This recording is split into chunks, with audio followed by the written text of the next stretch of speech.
शांति। ओम शांति। ओम शांति।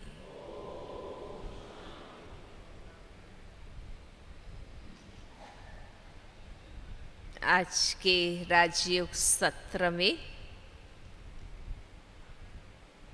इस सृष्टि चक्र के बारे में हम समझेंगे।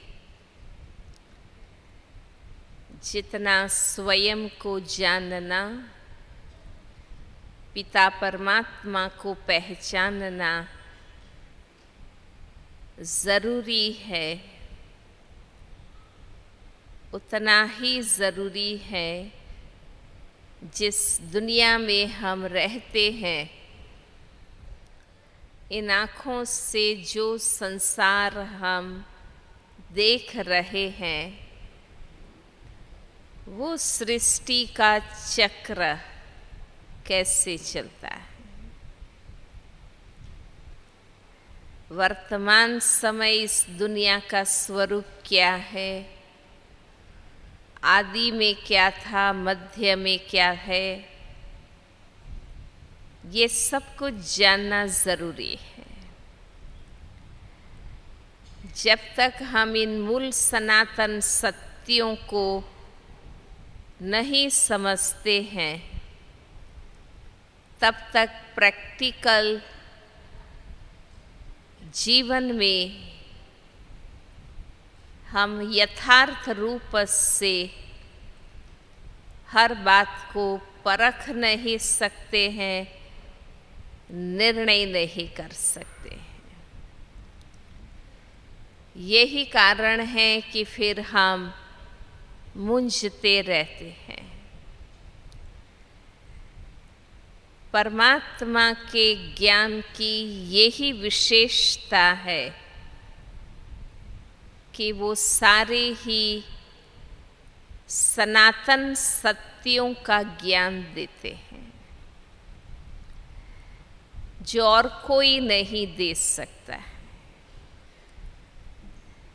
भल समय प्रति समय जो भी धर्मात्माएं हुए, महात्माएं हुए, ऋषि मुनि हुए,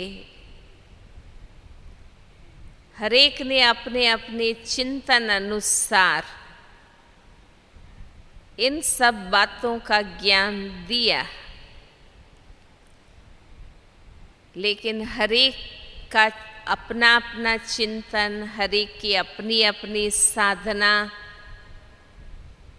हरेक की अपनी अपनी पवित्रता की स्थिति।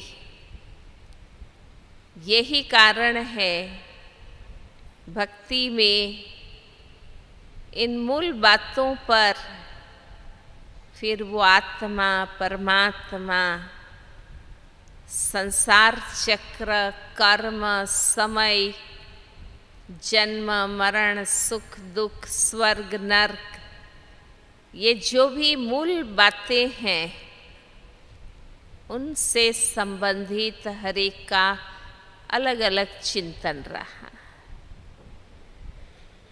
इसलिए अनेक मत, अनेक धर्म, अनेक संप्रदाय, मठ पंथ बन गए।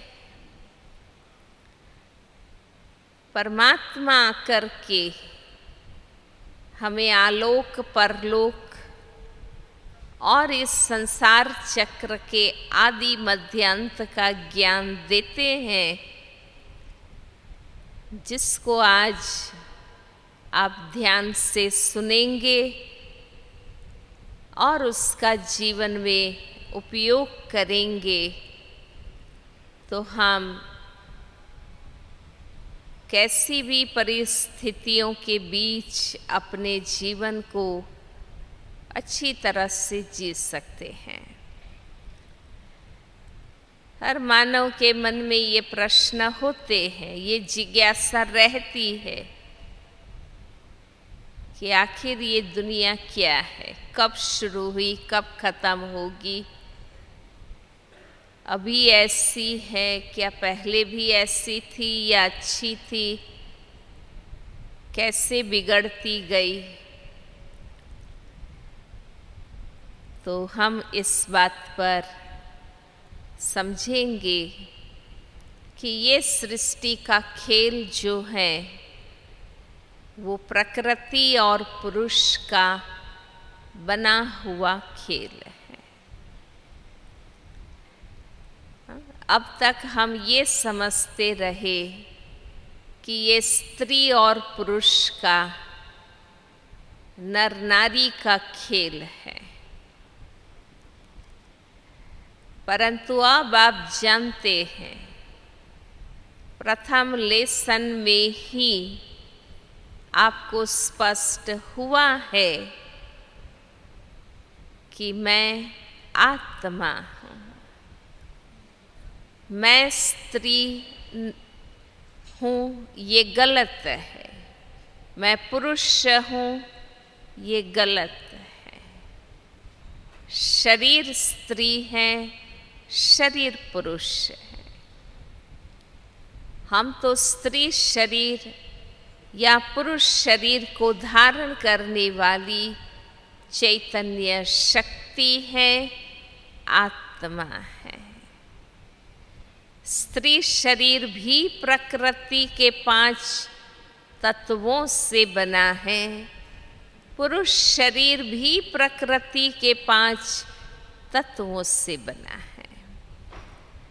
तो यहाँ प्रकृति माना क्या, पुरुष माना क्या? प्रकृति माना 5 तत्व, पृथ्वी, आकाश, जल, वायु और अग्नि, जिसे पंच महाभूत कहते हैं। ये सारी दुनिया, इन आँखों से जो कुछ आप देख रहे हैं, शरीर से लेकर संसार में जितनी भी चीज़ें हैं, वस्तुएं हैं, साधन है, पदार्थ है, प्रकृति के 5 तत्वों से बने हुए हैं। इसलिए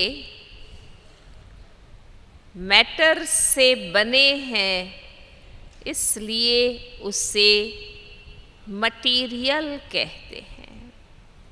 इस वर्ल्ड को फिजिकल वर्ल्ड हम कहते हैं। तो ये प्रकृति के 5 तत्वों से बनी हुई दुनिया है और ये चीज़ें हैं। ये 5 ही तत्व अनादि अविनाशी है, न उसकी उत्पत्ति होती है न अंत होता है। इसलिए विज्ञान भी इस बात को स्वीकार करता है कि भौतिक शक्ति न उत्पन्न होती है न नष्ट होती है, वो केवल रूपांतरित होते रहते हैं।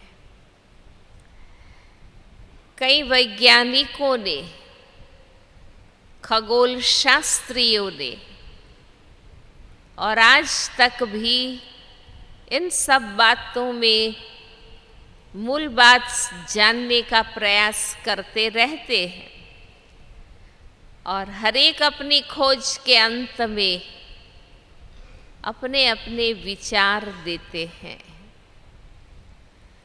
लेकिन इस सृष्टि के बारे में फाइनल ट्रूथ परमात्मा ने यही बताया है कि प्रकृति अनादि अविनाशी है। दूसरा है पुरुष माना आत्मा। गीता का अध्ययन किया हूँ, दूसरे अध्याय में आता है कि ये 9 द्वार वाली पूरी शरीर को पूरी कहा है। 9 द्वार वाली पूरी में रहने वाली आत्मा को पुरुष कहा जाता है। तो पुरुष माना चैतन्य शक्ति, आत्मा। आत्मा भी अनादि अविनाशी है, अजर अमर है। शरीर जन्मता है, शरीर मरता है। आत्मा शरीर धारण करती है, उसे जन्म कहते हैं। आत्मा शरीर छोड़ देती है, उसे मृत्यु कहा जाता है। तो शरीर का जन्म होता है, शरीर का मृत्यु होता है। आत्मा के लिए गीता में ये अनेक श्लोक दूसरे अध्याय में बताए हैं कि न आत्मा न जन्मती है न मरती। ये भी कहा गया है न जायते न म्रियते न हन्यति हन्यमाने शरीरे। आत्मा न जन्मती है न मरती है। शरीर के मरने पर भी आत्मा मरती नहीं है। दूसरा ये भी कहा है नैनम छिन्दन्ति शस्त्राणि नैनम दहति पावकः। अर्थात आत्मा को शस्त्र छेद नहीं सकते, अग्नि जला नहीं सकती, पानी भिगो नहीं सकता, पवन सुखा नहीं सकती। माना प्रकृति के 5 तत्वों से अलग आत्मा शक्ति है, ज्योति बिंदु है। तो देखिए प्रकृति भी अनादि अविनाशी है, पुरुष आत्माएं भी अनादि अविनाशी है। अंडरस्टूड है कि पुरुष और प्रकृति का बना हुआ ये सृष्टि का खेल भी अनादि अविनाशी है। प्रकृति का अपना रोल है, आत्मा पुरुष का अपना रोल है, और परमात्मा का भी अपना कर्तव्य है। इस संसार में 3 कार्य अनादि अविनाशी रूप से चलता रहता है: स्थापना, विनाश, पालना। परमात्मा को गॉड कहते हैं। इस शब्द का भी हम इस अर्थ में अर्थ कर सकते हैं GOD। G मीन्स जनरेशन, उत्पत्ति। O मीन्स ऑपरेशन, संचालन, पालन, और D मीन्स डिस्ट्रक्शन, संहार। परमात्मा स्थापना, पालना, विनाश का कार्य कराते हैं। तो प्रकृति कैसे स्थापना, पालना, विनाश का कार्य करती है? हम मनुष्यात्माएं कैसे स्थापना, पालना, विनाश का कार्य करते हैं? और परमात्मा स्थापना, पालना, विनाश का कार्य कैसे करवाते हैं? तो देखिए प्रकृति में बीज जमीन पर गिरते हैं। आपने जनरल साइंस में ये बातें पढ़ी है स्कूलों में कि हर वृक्ष पर आखिर उनके बीज बाहर आते हैं फलों के माध्यम से। वो पके हुए फल नीचे गिरते हैं, पंछी खाते हैं, पंछियों के द्वारा, हवा के द्वारा ये बीज जमीन पर गिरते रहते हैं। ये स्थापना का कार्य हुआ। वही बीज प्रकृति के 5 तत्वों की पालना पाकर, हवा, पानी, धूप, वो पालना पाकर वही बीज अंकुरित होता है, पौधा पनपता है, वृक्ष बनता है। और वही प्रकृति के 5 तत्व जब तमो प्रधान बन जाते हैं तो विनाश का भी कार्य करते हैं, जिसको नेचुरल कैलेमिटीज कहते हैं, कुदरती आपदाएं कहते हैं। धरतीकंप, भूचाल होते हैं, बाढ़ आती है, अकाल होते हैं, हवा के तूफान चलते हैं। तो इस प्रकार प्रकृति के 5 तत्व तमो प्रधान बनते हैं तो विनाश का भी कार्य करते हैं। अब प्रकृति जो ये स्थापना, पालना, विनाश का कार्य करती है, वो अपनी प्राकृतिक शक्ति से करती है। इसमें परमात्मा का कोई इंटरफियरेंस नहीं है। परमात्मा का सही ज्ञान न होने के कारण और विज्ञान का जब तक विकास नहीं हुआ था, लोगों के मन में कई प्रकार की अंधश्रद्धाएं थी। आज भी कईयों की बुद्धि में है। सूर्य को भगवान समझते हैं, चंद्र को देवता समझते हैं, उसकी पूजा करते हैं और कहते हैं भगवान ही सूर्य चमकाते हैं, भगवान ही बिजली चमकाते हैं, भगवान ही बरसात बरसाते हैं। परंतु आप देखिए, अगर प्रकृति परमात्मा की प्रेरणा से कार्य करती तो प्रकृति सदा सुखदायी होनी चाहिए। परमात्मा सुखदाता है, कल्याणकारी है, रहम दिल है, दयालु कृपालु है। अगर परमात्मा की प्रेरणा से प्रकृति कार्य करती तो प्रकृति सदा सुखदायी होनी चाहिए। पर आज हम देखते हैं प्रकृति भी दुखदाई बन गई है, उपद्रवी बन गई है।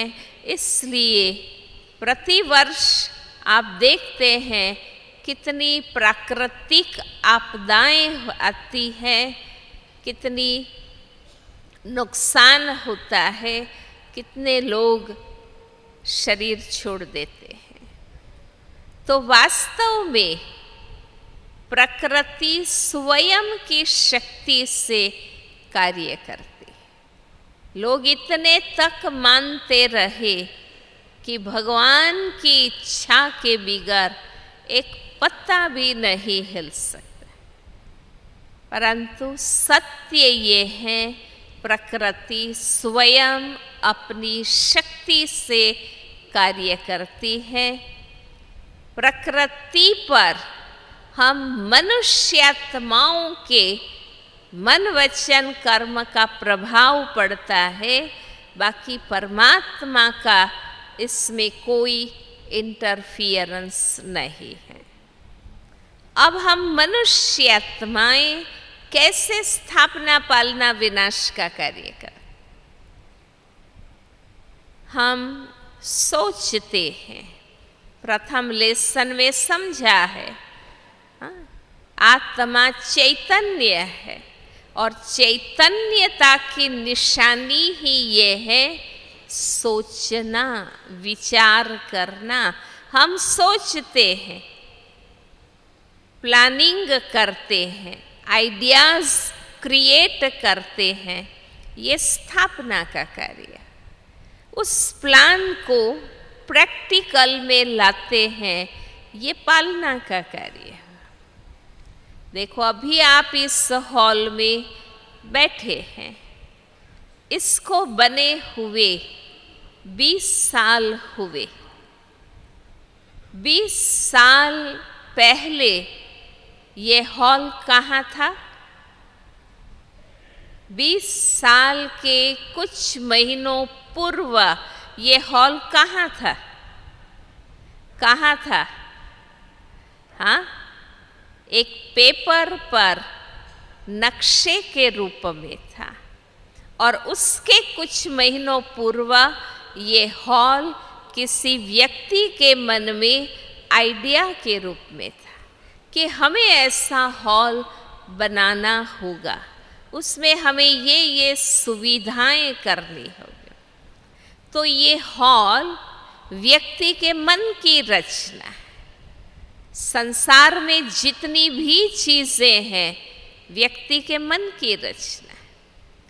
प्रकृति ने तो 5 तत्व दिए, पर इन 5 तत्व से आज लाखों, करोड़ों, अरबों चीजें हमने बनाई है, वो मानव मन की रचना है। इसलिए ये सोचना, प्लान करना, आइडिया बनाना, ये स्थापना का कार्य है। उस आइडिया को प्रैक्टिकल करना, साकार रूप देना, पालना का कार्य है। लेकिन चित्र में नीचे आप देखिए, हम मनुष्य आत्माएं जब पतित बन जाते हैं, काम, क्रोध, लोभ, मोह, अहंकार, इन मनोविकारों के वशीभूत हो जाते हैं, तो वही मनुष्य आत्मा विनाश का भी कार्य करते हैं। लड़ाई, झगड़े, मारामारी, खून, युद्ध के द्वारा विनाश का भी कार्य होता है। अब मनुष्य आत्मा जो भी कर्म करती है, उसमें भी परमात्मा का इंटरफियरेंस नहीं। कई लोग ऐसा कहते हैं एग्जाम्पल के रूप में। कभी हमें गुस्सा आता है, वैर और द्वेष आता है, तो हम सोचते हैं खराब काम करने के लिए कि आज तो मैं ऐसा कर दूंगा, आज तो इसको मैं मारूंगा। कोई खराब कार्य, गलत कर्म करने के लिए हम तैयार हो जाते हैं। पर फिर हमें अंदर से ये प्रेरणा आती है, इनर वॉइस, अंदर की आवाज हमें कहती है कि हमें ऐसा नहीं करना चाहिए। इस इनर वॉइस के लिए, इस अंतः प्रेरणा के लिए कई लोग ऐसा मानते हैं कि अंदर बैठा हुआ भगवान हमें पाप न करने के लिए कह रहा है। परंतु आप देखिए, आपने अपने आप में भी कई बार ये महसूस किया होगा कि ऐसी अंतः प्रेरणा आने के बाद भी इंसान इस प्रेरणा को दबाकर भी गलत कर्म कर लेता है। क्या अगर ये अंतः प्रेरणा परमात्मा की होती तो वो प्रेरणा इतनी कमजोर है क्या, जो इंसान दबाकर भी गलत कर्म कर ले? फिर तो परमात्मा की ऐसी प्रेरणा का कोई अर्थ ही नहीं है। अच्छा, क्या अच्छे विचार आते हैं, शुभ प्रेरणा आती है, वो परमात्मा की है, तो क्या मनुष्य आत्मा सदा खराब ही सोचती है? अगर हम मनुष्य आत्माएं गलत सोचती तो गलत ही करती रहती, तो दुख ही हम पाते रहते। पर हम अपने जीवन में सुख भी पाते हैं, दुख भी पाते हैं। मीन्स हम अच्छा भी करते हैं, बुरे कर्म भी करते हैं। मीन्स हम अच्छा भी सोचते हैं, बुरा भी सोचते हैं। तो ऐसा नहीं है कि अच्छे विचार आते हैं वो परमात्मा देते हैं, बाकी इंसान बुरा ही सोचता रहता है, ऐसा नहीं है। सत्य ये है कि हम मनुष्य आत्माएं संस्कारों की प्रबलता अनुसार निर्णय करते हैं, कर्म करते हैं। जब अच्छे संस्कार शक्तिशाली हैं तो कैसे भी गंदे वातावरण में संग में रहते भी व्यक्ति खराब काम नहीं करते, बल्कि उनको सुधार देते। और अगर बुरे संस्कार मेरे में प्रबल है, शक्तिशाली है, तो अच्छे परिवार में जन्म लेने के बाद भी व्यक्ति गलत काम करते हैं।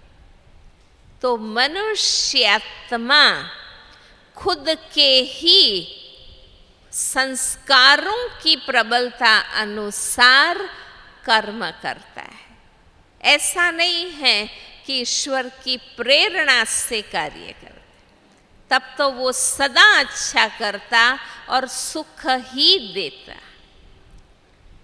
हमें अनुभव है, हम भाई बहनों को, हमारी बहनें सेंटरों की भाई बहनों को निमंत्रण देती है कि आप आइए, रोज ज्ञान योग का क्लास करिए, आप माउंट आबू आइए। कई भाई बहनों को कहते हैं कि बहन जी, भगवान की इच्छा होगी हम जरूर आएंगे।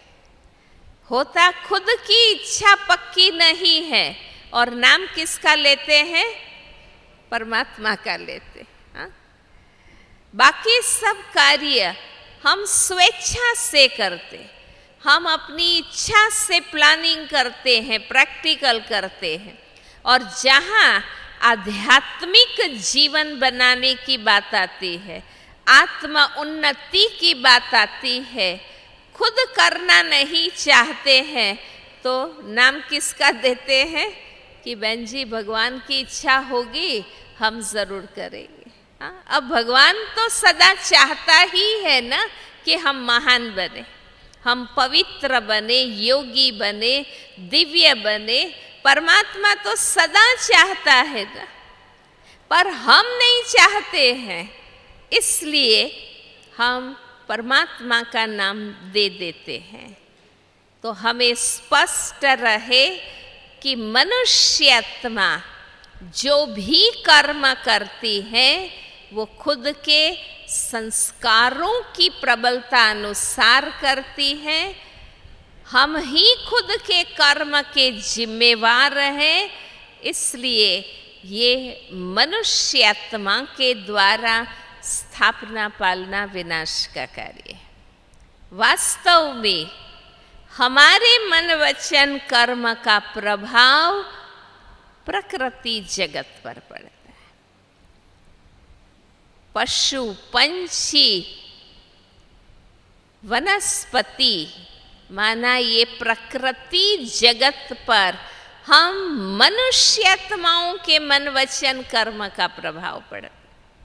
आप जानते हैं, कहा जाता है समस्त संसार में मनुष्य आत्मा सर्वश्रेष्ठ बुद्धिशाली प्राणी, अन्य सभी प्राणियों की तुलना में मनुष्य आत्मा का विवेक विकसित है, इतना अन्य प्राणियों का विकसित नहीं है। इसलिए कहते हैं हम मनुष्य आत्माओं के विचार, वाइब्रेशंस, वृत्ति, व्यवहार का प्रभाव पशुओं पर, पंछियों पर और वृक्ष लताओं पर, माना टोटल प्रकृति जगत पर हमारा प्रभाव पड़ता है। सोचिए, हम मनुष्यात्माओं की कितनी रेस्पॉन्सिबिलिटी, और हम उसके लिए जागृत है ही नहीं। मैं आपको कई उदाहरणों से ये बात बताऊंगी। रामचरितमानस में भी, रामायण में भी इस बात का वर्णन आता है कि जब राम राज्य था तो शेर और गाय, बाघ और बकरी एक घाट पर पानी पीते थे। माना हम मनुष्यात्माएं जब पवित्र दिव्य थे, प्रकृति, पशु, पंछी जगत भी सात्विक सतोप्रधान थे। जब हम मनुष्यात्माएं अपने जीवन के नियम संयम तोड़ते हैं तो प्रकृति, पशु, पंछी जगत भी लॉ एंड ऑर्डर में नहीं रहते हैं, वे भी उपद्रवी बन जाते हैं। ये भी शास्त्रों में गए, हमारे पुराणों में ये भी उल्लेख है। उसमें लिखा है कि ऋषि मुनि घने जंगलों के बीच आश्रम, गुरुकुल बनाकर रहते थे, तपस्या करते थे, और इन ऋषि मुनियों की तपस्या के पवित्र शक्तिशाली वाइब्रेशंस इतने फैलते थे, जो उस घने जंगल के बीच आश्रम के आसपास हिंसक जो प्राणी होते थे, वे भी पालतू प्राणी की तरह आश्रम में आकर बैठ जाते। माना बाघ, चीते, शेर जैसे प्राणियों की हिंसक वृत्ति बदल जाते थे, शमन हो जाते थे। इसलिए हम मनुष्यात्माओं के आधार पर पशु, पंछी, प्रकृति जगत का आधार रहता है। वे हमें सिंपली फॉलो करते हैं। इसलिए हम देवता हैं तो ये प्रकृति भी सात्विक है, हम पतित भ्रष्ट बनते हैं, प्रकृति, पशु, पंछी जगत भी भ्रष्ट बनते हैं। और इस प्रकार एक और बात मैं बताना चाहूँगी। हम स्कूल में पढ़ते थे, हमें एक काव्य आता था, उसमें भी यही बात वर्णन की हुई है, चित्र में बताया है। और वो कहानी का दृश्य कि एक राजा था जो बहुत अच्छा था, प्रजावत्सल था, सदा प्रजा की सुखाकारी का ध्यान रखता था। वो अपना वेश बदलकर नगर चर्चा करता था और समाचार लेता था कि मेरी जनता कहीं दुखी तो नहीं। एक बार राजा वेश बदलकर मुसाफिर के रूप में एक किसान माता के खेत में आता है। गन्ने का खेत है, बहुत अच्छी फसल है। माता भी आए हुए मुसाफिर को अतिथि समझ गन्ना काटकर, रस निकालकर, ग्लास भरकर उस मुसाफिर को देती है, जो वास्तव में राजा था। और वो पूरा ग्लास गन्ने का रस पीकर वो बड़ा खुश होता है।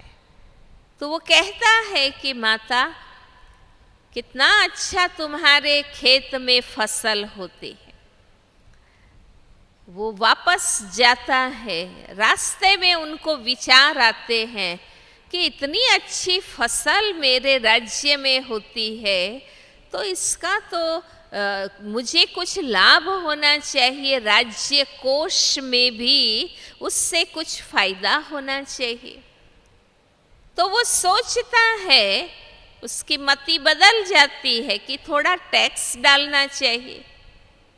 वो टैक्स डालता है। 1-2 साल के बाद फिर राजा वेश बदलकर उसी किसान माता के खेत में जाता है। गन्ने की खेती हुई देख रहा है। वो माता गन्ना काट के रस निकालती हैं, पर थोड़ा ही रस निकलता है और इतना मीठा नहीं होता है।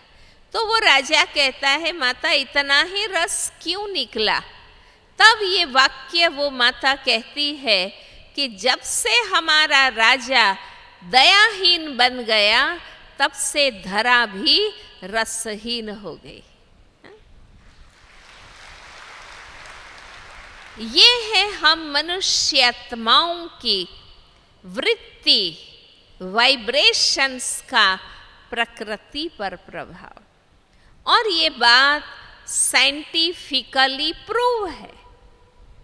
हमारे ही देश के वैज्ञानिक सर जगदीश चंद्र बोस ने ही ये सिद्ध करके बताया था कि अगर हम अपने बगीचों में, खेतों में, पौधों के आगे, फसल के आगे अगर हम सात्विक गीत संगीत बजाते हैं, तो इसका भी पेड़ पौधों पर प्रभाव पड़ता है और उनका विकास अच्छा होता है। मैं अपने विद्यालय की बात बताऊं। हमारी विद्यालय ने भी खेती में, कृषि में योग का प्रयोग किया है। हमारी रूरल डेवलपमेंट विंग है, उसके भाई बहनों ने योग का प्रभाव खेती पर क्या पड़ता है उसके अनेक प्रयोग किए और एक नई कृषि पद्धति डेवलप की, जिसको हम शाश्वत यौगिक खेती कहते हैं। बीज बोते हैं तब से लेकर फसल काटते हैं तब तक जो भी प्रोसेस होते हैं, हर प्रोसेस में योग को ऐड करते हैं। और आप मानेंगे नहीं, इसके इतने सुंदर परिणाम मिले हैं कि जो अनाज, सब्जी और फल उत्पन्न होते हैं वो क्वांटिटी एंड क्वालिटी वाइज बहुत अच्छे उगते हैं। और ये चीज़ बात नहीं है, मैं आपको नाम बताऊंगी। गुजरात की एक agriculture university, Dantiwada agriculture university, और उत्तराखंड की पंतनगर एग्रीकल्चर यूनिवर्सिटी के वैज्ञानिकों ने इस प्रोजेक्ट को अपने हाथ में लिया और उन्होंने खुद इस बात को ऑब्जर्व करके जो साइंटिफिक डाटा कलेक्ट किया, उन्होंने भी ये साइंटिफिकली रिजल्ट दिया कि योग के प्रभाव से अनाज अच्छा उत्पन्न होता है, सात्विक, पौष्टिक, क्वालिटी और क्वांटिटी वाइज बेस्ट रिजल्ट देता है। तो ये भी एक साइंटिफिक बात है कि हमारे वाइब्रेशंस प्रकृति, पशु, पंछी जगत कैच करते हैं और उसका सात्विक रिजल्ट आता है। ये एक साइकिक पावर वाला व्यक्ति, यूरी गैलर उसका नाम है, लंदन के अल्बर्ट हॉल में दादी जानकी जी और ये थॉट पावर वाला यूरी गैलर दोनों का कार्यक्रम था। उस समय भी यूरी गैलर ने अपने थॉट पावर के कई प्रयोग करके बताए थे। वो चम्मच को बेंड कर देता है, चाबियों को बेंड कर देता है थॉट पावर्स। हॉल की चलती घड़ियों को उसने थॉट पावर से बंद कर दिया और पूरी सभा के बीच हाथ में उसके अनाज के दाने लिए और थॉट पावर से हाथ में ही उन बीज को अंकुरित करके बताया। तो ये है हमारे थॉट्स का प्रभाव प्रकृति के चीज़ों पर पड़ता है। इनका भी ये साइंटिफिक प्रयोग है। और हमारी संस्कृति प्राचीन काल से हमारे बुजुर्ग बड़े सदा हमें सिखाते रहे हैं कि हमारे विचारों का प्रभाव अन्न पर पड़ता है और अन्न खाने वाले व्यक्ति के मन पर भी वो प्रभाव जाता है। इसलिए हमें सिखाते हैं कि जैसा अन्न वैसा मन, जैसा पानी वैसी वाणी, जैसा संग वैसा राग। हाँ? ये सिंपल बातें पर साइंटिफिक है। व्यक्ति जिस प्रकार के विचारों में, भावनाओं में, मनोस्थिति में रहकर भोजन बनाते हैं, उसका प्रभाव भोजन पर पड़ता है। और फिर उस भोजन को जो खाता है, खाने वाले व्यक्ति के मन पर भी उसका प्रभाव जाता है। इसलिए आप देखिए, होटल में बिजनेस पर्पस से बनाया हुआ भोजन, मां ने प्यार से बनाया हुआ भोजन और परमात्मा की याद में परमात्मा को समर्पण किया हुआ प्रसाद, क्यों अंतर है? क्यों तीनों में अंतर है? क्योंकि जिस प्रकार की मनोस्थिति में रहकर हम भोजन बनाते हैं, उसका अन्न पर प्रभाव पड़ता है। तो ये सारी बातें बताती हैं कि हम मनुष्यात्माओं के भाव, भावनाएं, विचार, वाइब्रेशंस, वृत्ति, स्मृति, व्यवहार, सबका प्रभाव प्रकृति पर पड़ता है। कलियुग के अंत समय जब हम मनुष्यात्माएं पतित भ्रष्ट बन जाते हैं, हमारे विचार, वाणी, कर्म के प्रभाव से प्रकृति भी तमो प्रधान, दुखदाई बन जाती है। और इस प्रकार कलियुग के अंत समय जब प्रकृति और पुरुष दोनों पतित बन जाते हैं, तब सदा पावन परमात्मा इस सृष्टि पर आते हैं। साधारण मानव तन ब्रह्मा तन में दिव्य प्रवेश करते हैं और वे पिता परमात्मा आकर हमें सत्य ज्ञान और योग सिखाते हैं। जिस ज्ञान और योग की शक्ति से हमें पावन बनना है और हम मनुष्यात्माओं के पावन बनने से फिर पशु पंछी प्रकृति जगत भी पावन बनता है, संसार स्वर्ग बनता है। ये है परमात्मा का दिव्य कार्य कि परमात्मा तब इस सृष्टि पर आते हैं कलयुग के अंत समय, जब मनुष्य आत्माएं और प्रकृति पशु पंछी दोनों पतित बन जाते हैं।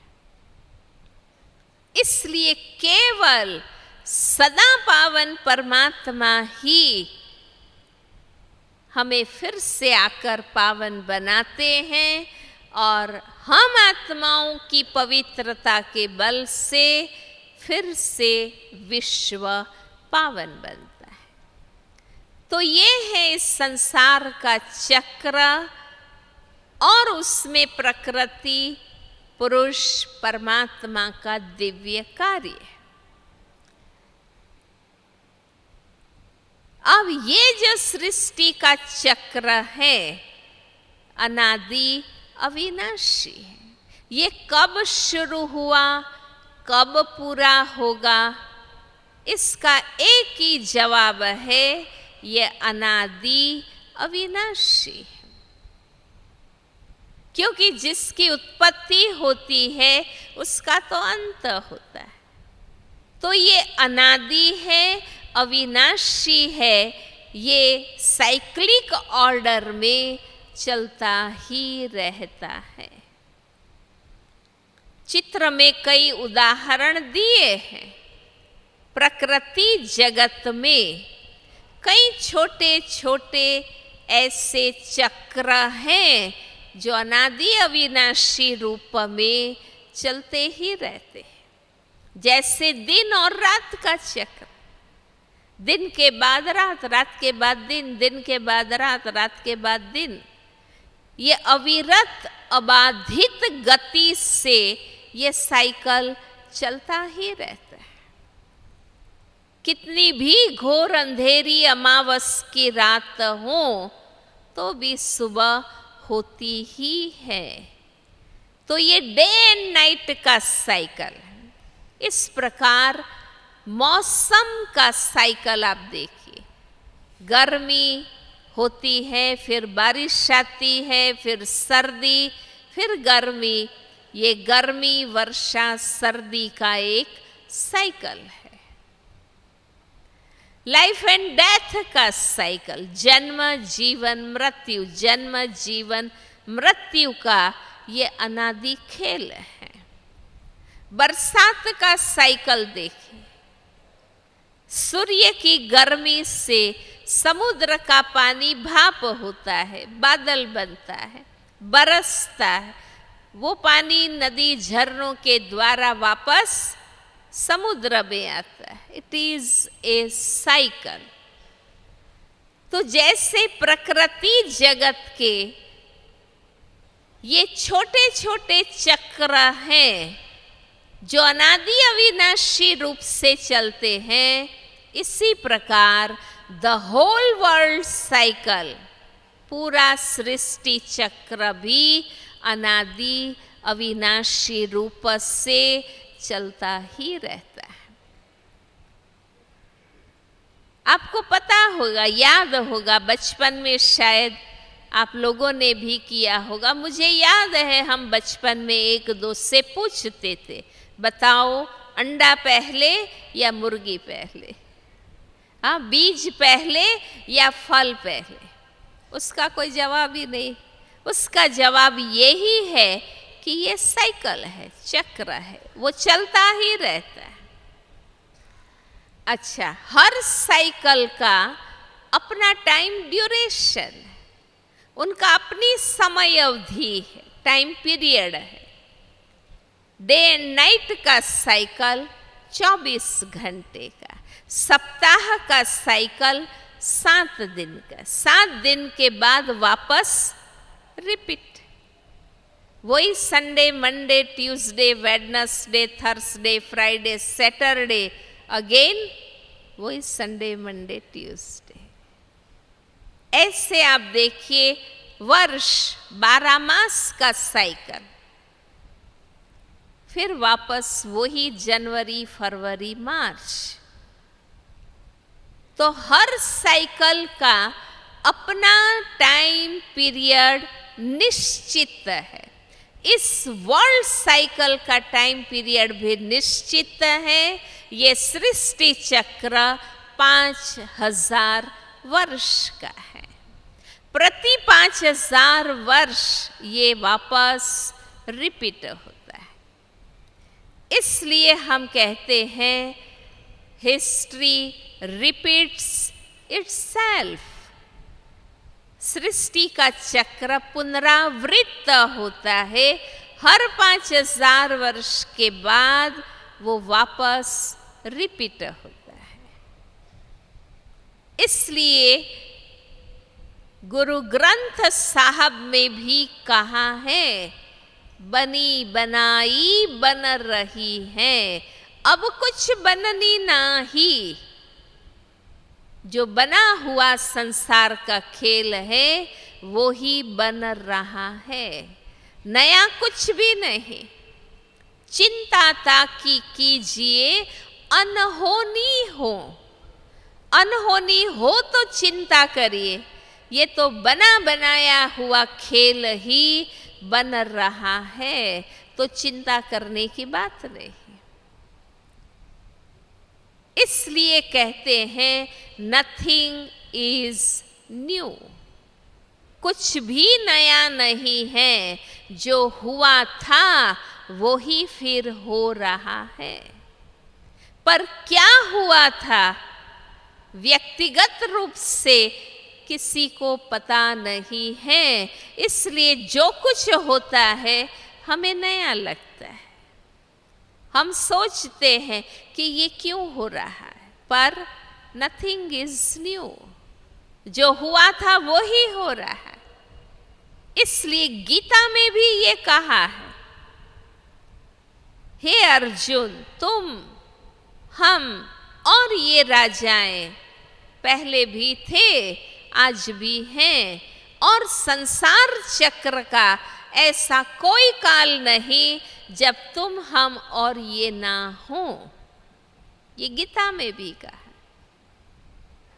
क्यों हम ये श्लोक बोलते हैं, यदा यदा ही धर्मस्य ग्लानिर्भवति। जब जब धर्म की ग्लानि होती है, इसका अर्थ क्या हुआ? जब जब होती है माना पहले भी हुई थी, अभी भी हुई है, और फिर जब कभी होगी तब परमात्मा ने कहा है मैं आऊंगा। इसलिए सृष्टि का खेल 5000 वर्ष का है। हर 5000 वर्ष के बाद ये वापस रिपीट होता है, क्योंकि ये पूर्व निश्चित है। और ज्योतिष विज्ञान भी इस बात को सिद्ध करता है। ज्योतिष के पास लोग जाते हैं, अपना हाथ दिखाते हैं ना, अपनी जन्म पत्री बताते रहते हैं, अपने हाथ की रेखाएं बताते हैं कि देखो मेरे नसीब में क्या लिखा है, मेरे जीवन में क्या नूंधा हुआ है। और ज्योतिषी भी यथा ज्ञान बताते हैं कि भी आपके जीवन में ये लिखा है, ये होगा, ये होगा, ये होगा। अब इससे क्या सिद्ध होता है? इससे क्या सिद्ध होता है कि जरूर ये घटनाएं पूर्व निश्चित है, तब तो वो बता रहा है कि ये होगा, ये होगा, ये होगा। अगर वो घटनाएं पूर्व निश्चित ना हो तो ज्योतिष विज्ञान भी नहीं हो सकता।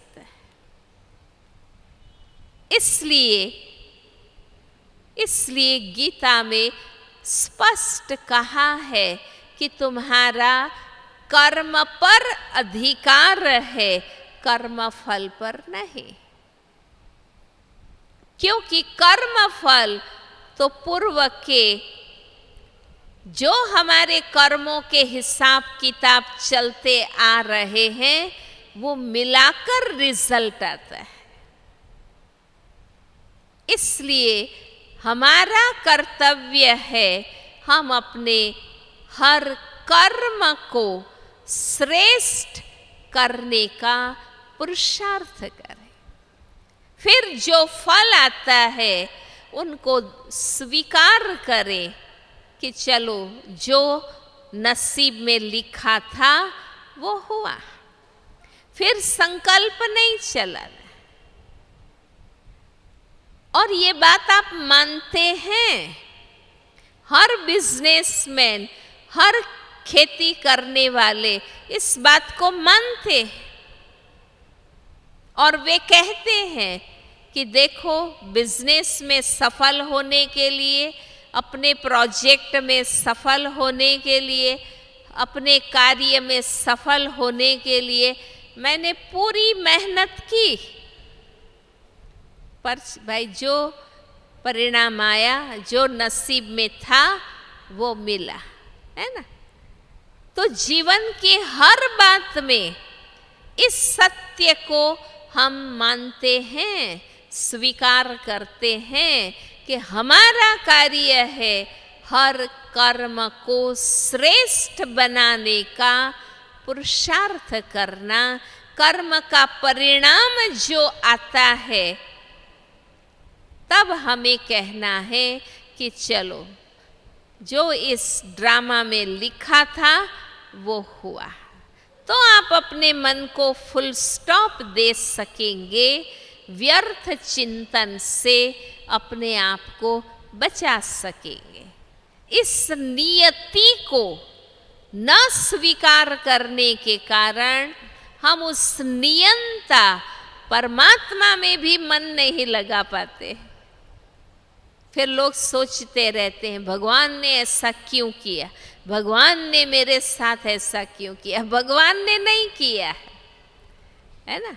लोग ईश्वर पर नाराज हो जाते हैं कि भगवान ने ऐसी दुनिया क्यों बनाई। भगवान ने नहीं बनाई, वो तो कल्याणकारी है, सुखदाता है, हाँ, वो तो अच्छी ही बनाता है।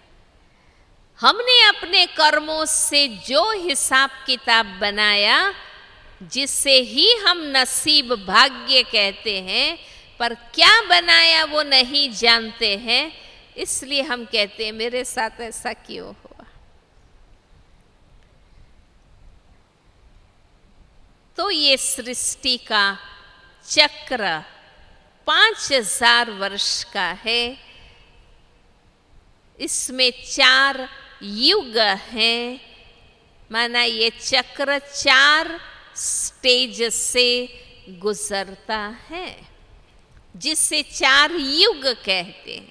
सतयुग, त्रेता युग, द्वापर युग और कलयुग।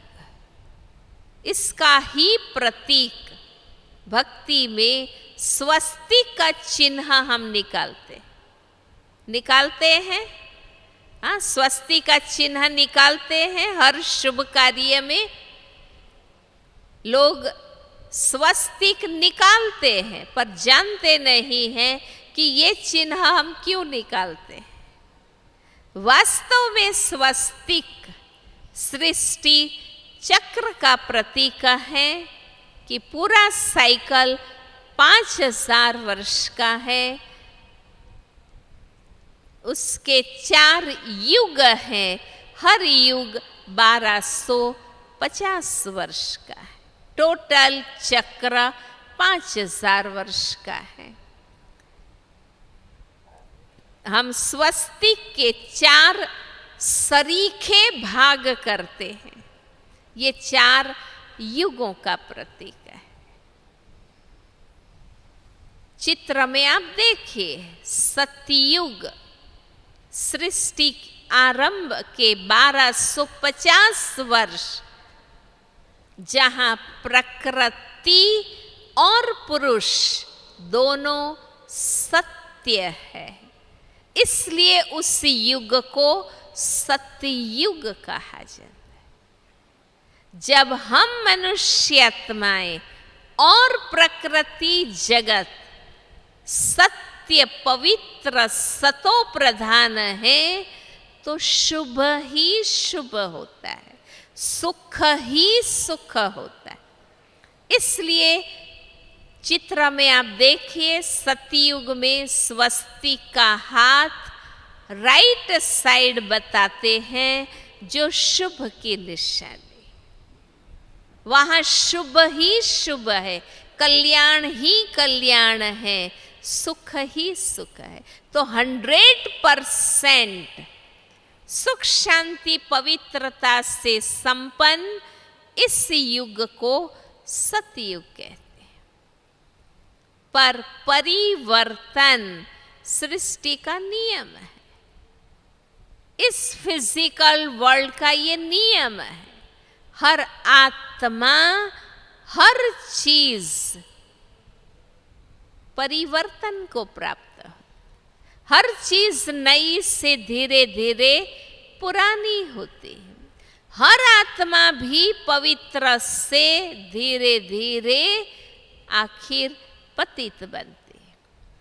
इसलिए इस परिवर्तन के सिद्धांत अनुसार चित्र में आप देखिए 1250 वर्ष के बाद स्वस्तिक का हाथ राइट साइड से नीचे जाता हुआ दिखा है।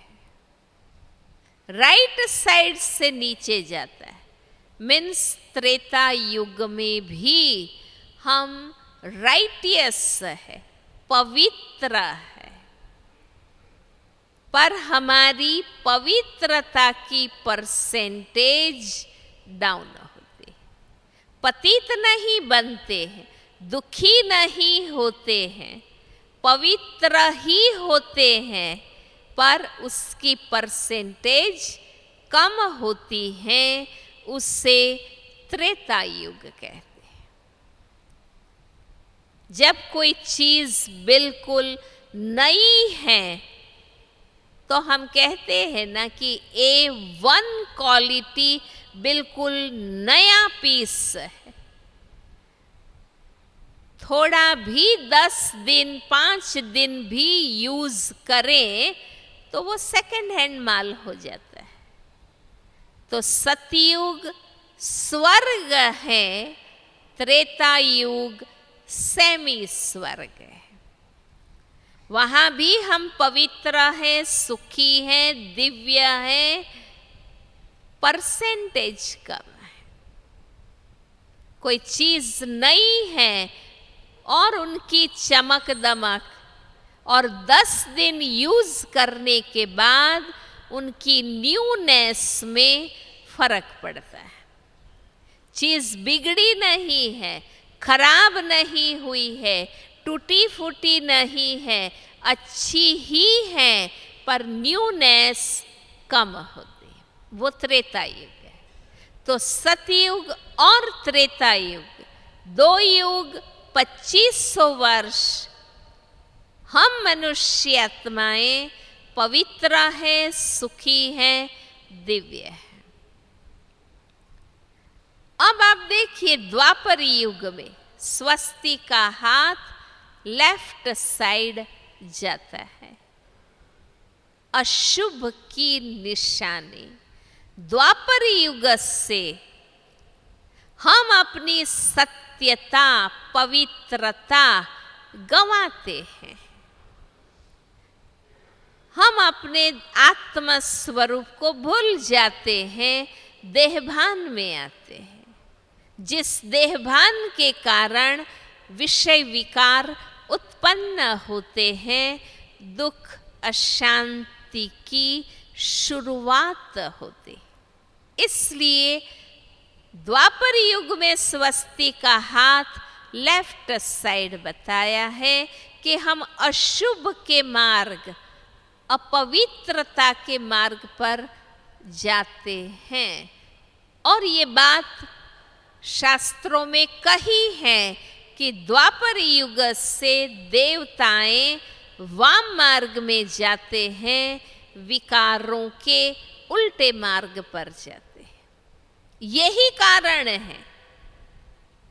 आप नॉर्थ ईस्ट साइड में देखिए, क्यों देवी देवताओं के आप कई मंदिरों में जाएंगे, बाहर उनका स्थापत्य देखेंगे, कई देवी देवताओं के गंदे विकारी चित्र बताए देवताएं विकारी नहीं थे, पर द्वापर युग से देवताएं वाम मार्ग में जाते। और कलयुग में आप देखिए, स्वस्ति का हाथ लेफ्ट साइड से ऊपर जा रहा है, माना अशुभ की वृद्धि होती है, उससे कलयुग कहते हैं। कलयुग में हम 100% पतित, अनराइटियस, इरिलीजियस बन जाते हैं। चित्र में सृष्टि चक्र का वर्तमान समय बताया है। चित्र में आप देखिए, कलियुग अंत, सतयुग आदि का संधि काल, संगम युग बताया। ये सतयुग, त्रेता, द्वापर, कलियुग। अब है most important and most valuable समय, वो है कलियुग अंत, सतयुग आदि का संधि काल, संगम युग। क्योंकि समय और प्रकृति के संसर्ग में आते आते कलयुग के अंत हम मनुष्य आत्माएं पतित, दुखी, अशांत बन जाते।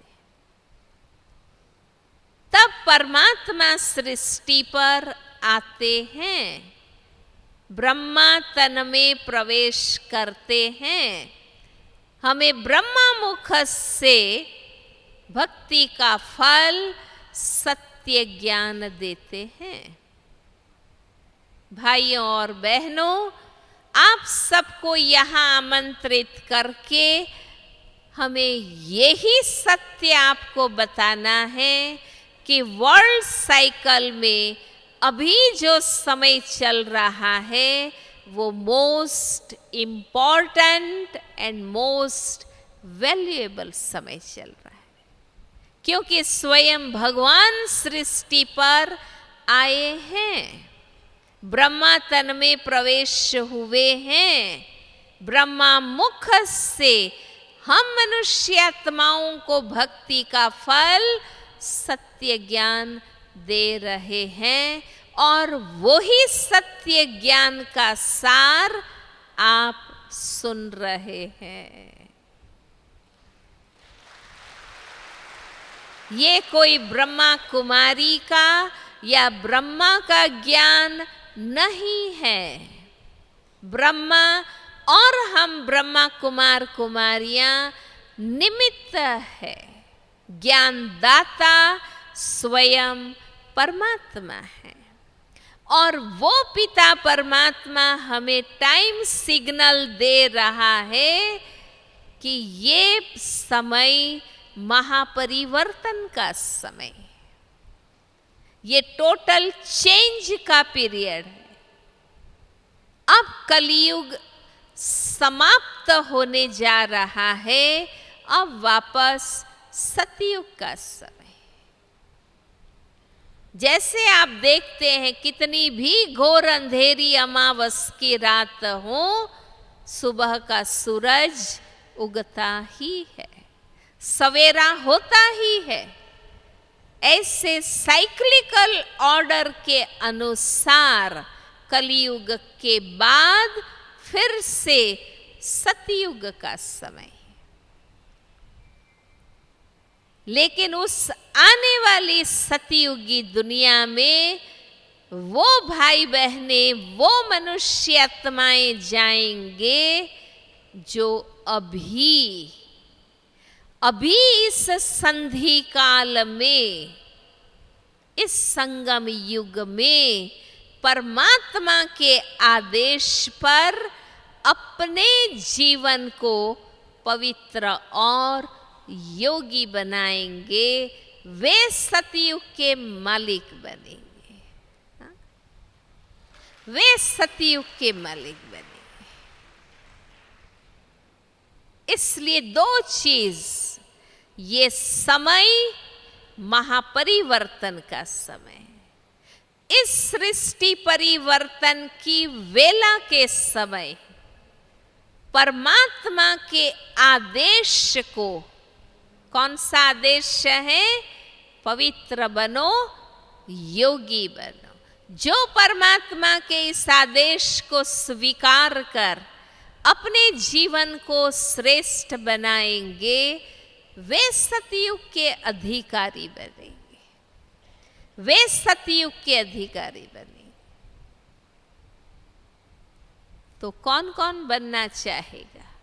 आप में से कौन कौन भगवान का आदेश सिर माथे पर रख अपने को सतयुग के योग्य बनाएंगे? क्यों बाकी के सोच क्यों रहे हैं? हाँ, हमने तो आपको अच्छी बात बताई, भगवान हमें अच्छा आदेश दे रहे हैं, पवित्र बनो, योगी बनो, महान बनो, श्रेष्ठ बनो। हाँ, अगर मैं आपको ये कहूँ कि आप चोर बनो, डाकू बनो, लुटेरे बनो, तो शायद आप हाथ ऊपर ना करें, पर हमने तो आपको भगवान का सही संदेश बताया और आप सोच क्यों रहे हैं? अब फिर से दिल से हाथ उठाओ, अब ताली बजाओ।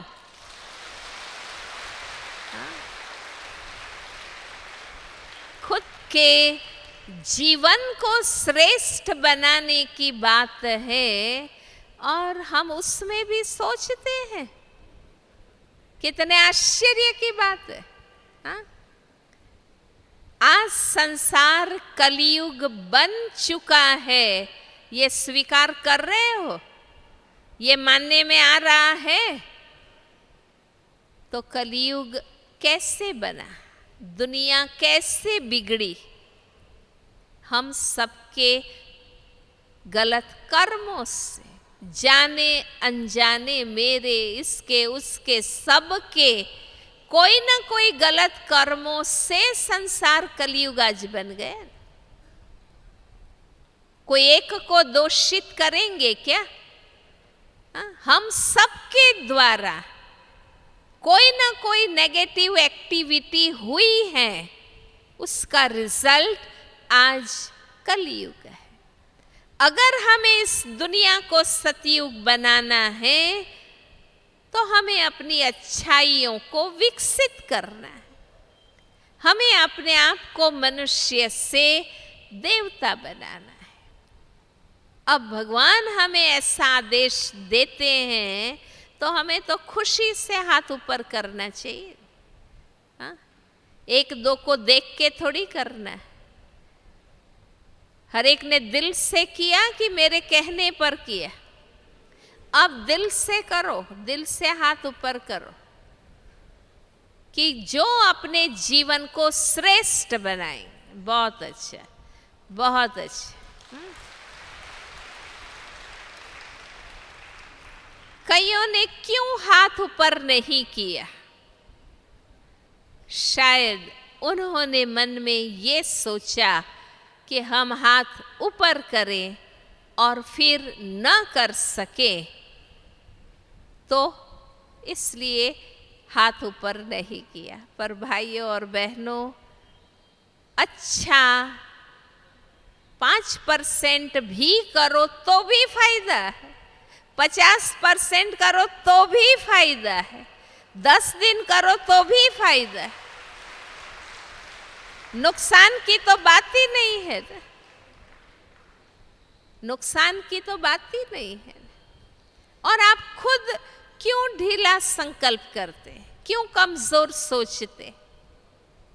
बाकी सब बातों के लिए आप ही दृढ़ बनते हैं कि नहीं, मैं करूंगा ही, मैं जाऊंगा ही, मुझे ऐसे करना ही। बाकी सब बातों में खुद दृढ़ता करते हैं, तो इसमें भी तो हमें ही करना है। तो ये आदेश परमात्मा का है। भाइयों और बहनों, आज से आपको स्पष्ट रहे, पवित्र योगी जीवन बनाने का आदेश परमात्मा का है। हाँ? लोग ब्रह्मा कुमारियों की ग्लानि करते हैं कि ब्रह्मा कुमारियां घर बार छुड़ाती है। हम घर बार नहीं छुड़ाते हैं। हाँ? विकार छुड़ाते हैं, बुराइयां छुड़ाते हैं, व्यसन छुड़ाते हैं, और ये तो भगवान का आदेश है, तो वो तो छोड़ना ही चाहिए।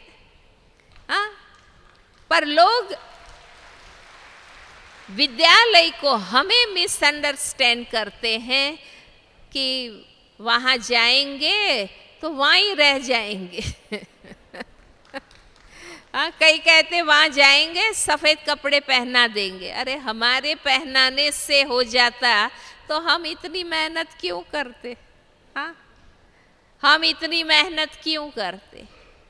आध्यात्मिकता यूनिफॉर्म नहीं है जो पहना दिया जाए।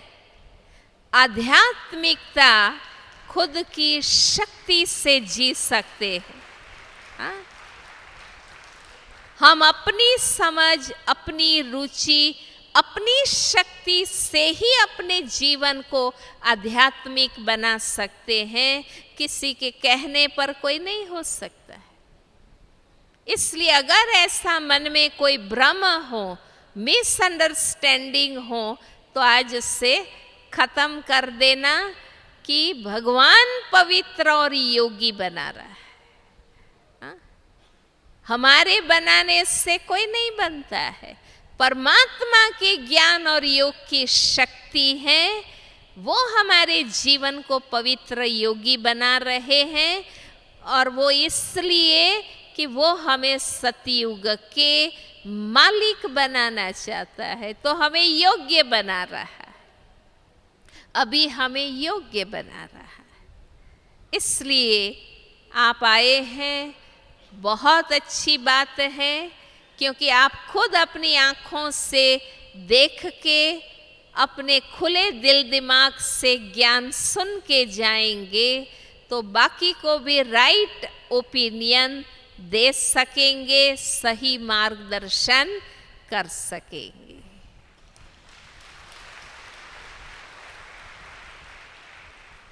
इस सृष्टि चक्र की तुलना हम वर्ल्ड ड्रामा के रूप में भी करते हैं।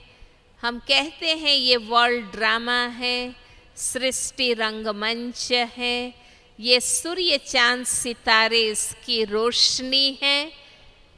हम मनुष्य आत्माएं इस वर्ल्ड ड्रामा के एक्टर्स। शरीर हमारी ड्रेस है।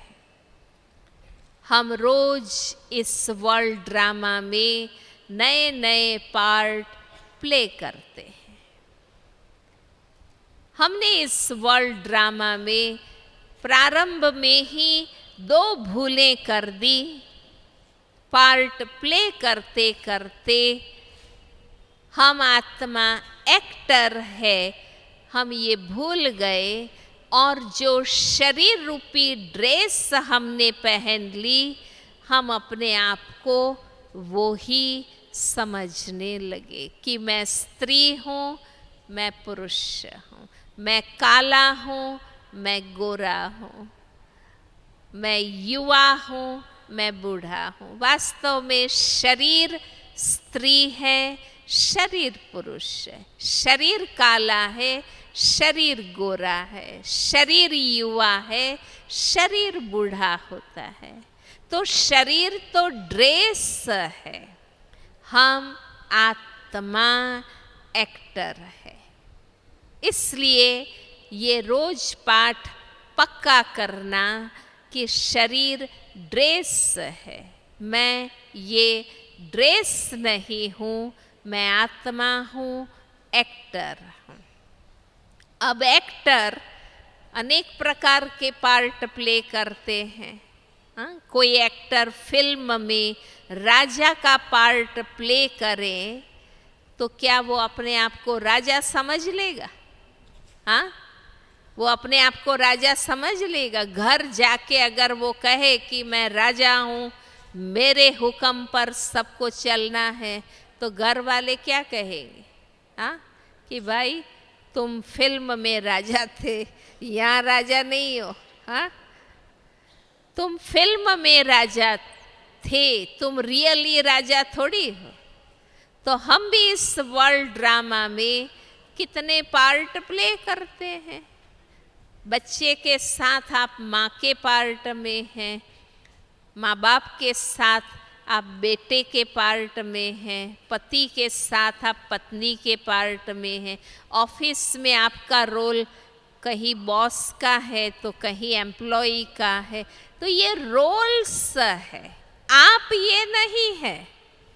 आप आत्मा है, भगवान के बच्चे हैं और आप ये रोल प्ले करते हैं। अब आप जानते हैं अमिताभ बच्चन ने कुली का पार्ट प्ले किया। तो आप ऐसा कहेंगे अमिताभ बच्चन कुली है, ऐसा कहेंगे? हाँ, या अमिताभ बच्चन खुद के लिए कहेगा मैं कुली हूँ? नहीं, इट इज़ माई रोल। ये रोल है। एक एक्टर राजा का भी रोल प्ले करता है, तो शराबी का भी करता है, तो पागल का भी करता है, तो एक पुलिस इंस्पेक्टर का भी करता है। ये रोल्स है।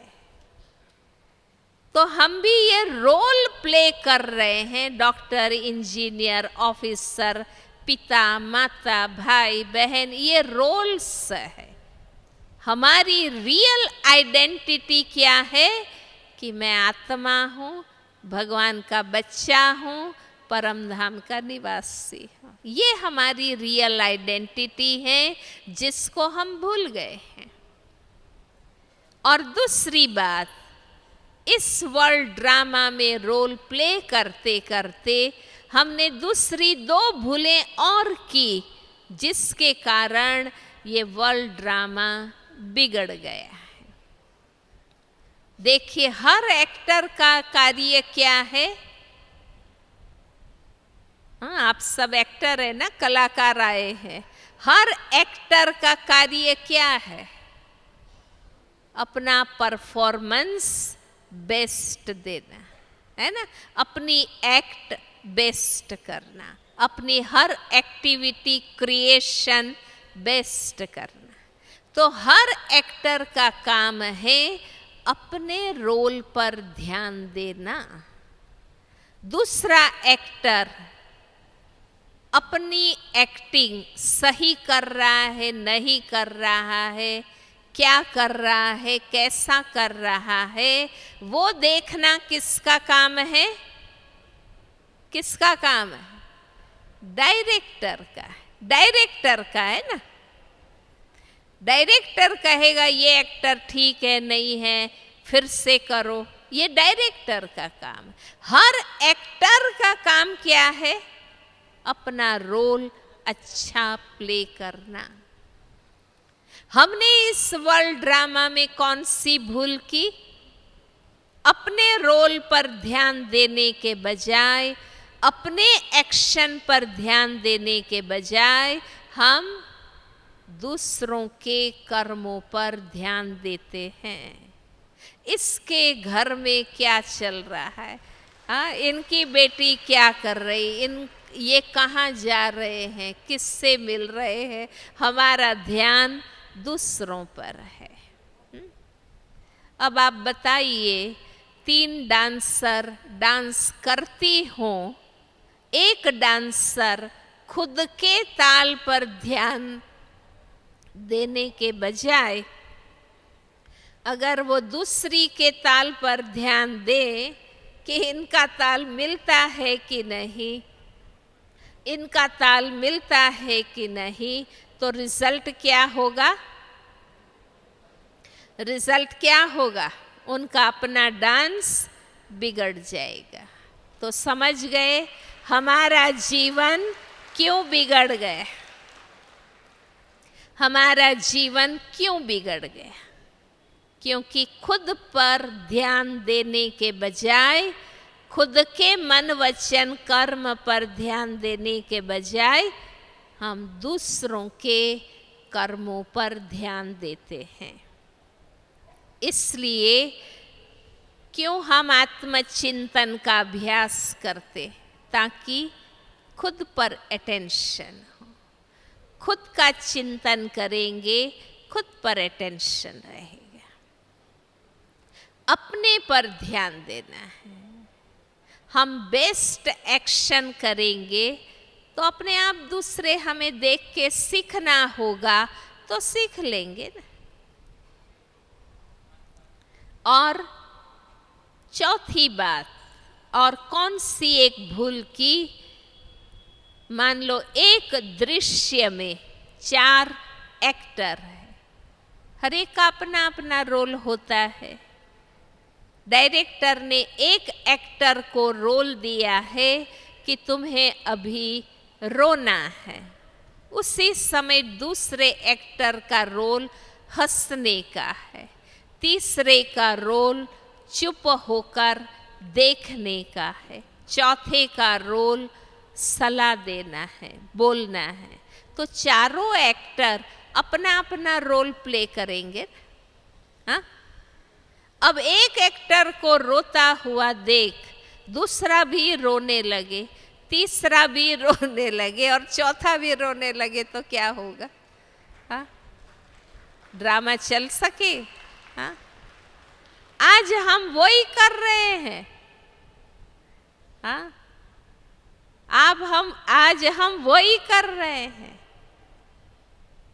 हम क्या कहते, उसने गुस्सा किया ना इसलिए मैंने गुस्सा किया, वरना मैं नहीं करता हूं, मैं शांत रहता हूं। पर उसने गुस्सा किया ना इसलिए मुझे गुस्सा आ गया। उसने 2 बोला ना तब मैंने 4 बोला। सब भ्रष्टाचार करते हैं तो हम भी करते हैं। हम क्या कर रहे हैं? अपना रोल बेस्ट प्ले करने के बजाय दूसरे के रोल को फॉलो कर रहे हैं। इसलिए आज पूरा ड्रामा बिगड़ गया है। तब कहते हैं दुनिया भ्रष्ट हो गई। अब परमात्मा डायरेक्टर आया है, वो आकर हमें ये सारा बता रहा है कि अब ये नाटक पूरा हुआ, अब वापस घर जाना है। नाटक पूरा होता है तो एक्टर्स, ऑडियंस क्या करता है? क्या करता है? घर जाते हैं ना, वापस घर जाते हैं। एक्टर्स अपना ड्रेस चेंज करते हैं, अपने ओरिजिनल नॉर्मल ड्रेस में आते हैं और वापस घर जाते हैं। तो अब ये सृष्टि का ये चक्र भी पूरा हो रहा है। अब वापस घर जाना है। जाना है? जाना है कि नहीं जाना है? भाई प्रोग्राम पूरा होगा तो आप जाएंगे कि नहीं जाएंगे? हर कोई जाने की तैयारी करने लगते हैं ना। भाई परसों जाना है तो कल से तैयारी शुरू कर देते हैं। तो परमात्मा डायरेक्टर बता रहे हैं कि सृष्टि का ये चक्र पूरा हो रहा है, अब वापस घर जाना है। अगर ना जाए तो हॉल वाला क्या करता है कि भाई क्यों खड़े हो, पूरा हो गया, जाओ अब। हाँ, तो परमात्मा कहते हैं कि या तो मैं कह रहा हूँ मेरे साथ प्यार से चलो, विथ रिस्पेक्ट चलो। अब तैयारी नहीं करेंगे तो जाना तो है ही, या प्यार से जाओ या कौन सा पसंद है? कौन से तरीके से जाना पसंद है? प्यार से जाना है ना, भगवान के साथ जाना है।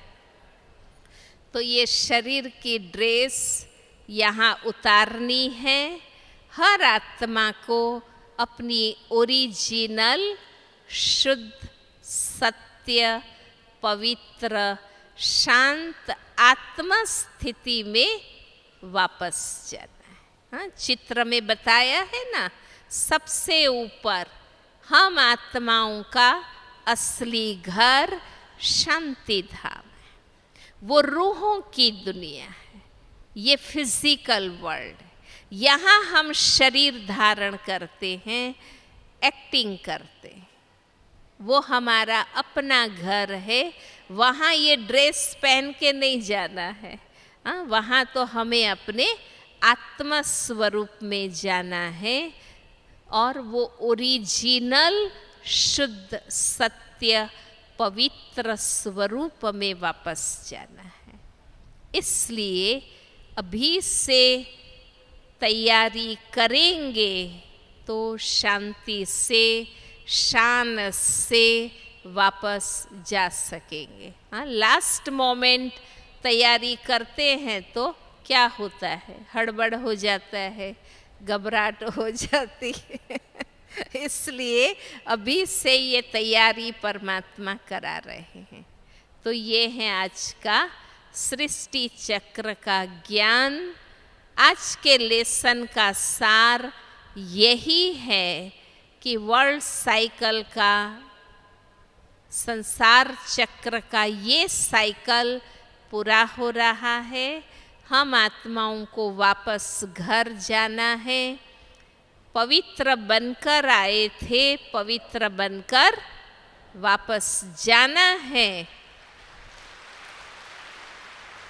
और जाने से पहले ये जो समय है परिवर्तन का, इस टाइम पीरियड में जो अपने आप को जिस युग के योग्य बनाएगा, वो घर जाने के बाद वापस उसी युग में आएगा।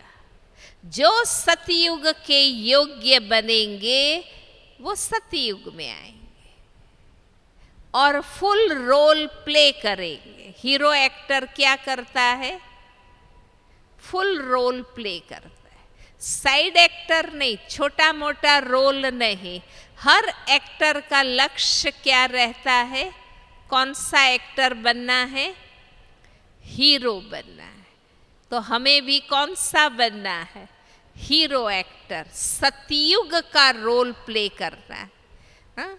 इसलिए जो 100% सत्य, पवित्र, दिव्य बनेंगे वो सतयुग में आएंगे। जो 75% बनेंगे वो त्रेता युग में आएंगे। जो 50% बनेंगे वो द्वापर युग में आएंगे। जो 25% या कम बनेंगे वो कलियुग में आएंगे। हर एक्टर माना एक्टिंग करना। हर एक्टर को इस सृष्टि रंगमंच पर आना ही है, पार्ट प्ले करना ही है। अब ये अपनी चॉइस कि हीरो बने, फुल रोल प्ले करें, या छोटा मोटा पाई पैसे का एक्टर बने और कलयुग लास्ट में आए। क्या चॉइस है? आपकी चॉइस क्या है? कौन कौन हीरो बनेंगे? हाथ ऊपर करो। भाई आपको चांस है हीरो बनने का। निराश नहीं होना कि उस फिल्म में हीरो नहीं बने, वो कोई बात नहीं। वर्ल्ड ड्रामा में हीरो बन सकते हैं। हाँ? भगवान बना रहा है। तो इसी शुभ लक्ष्य से बाबा को याद करेंगे। जो आपने अपने लिए सोचा है वो मन ही मन बाबा को बताएंगे और अपना लक्ष्य पक्का करके जाएंगे।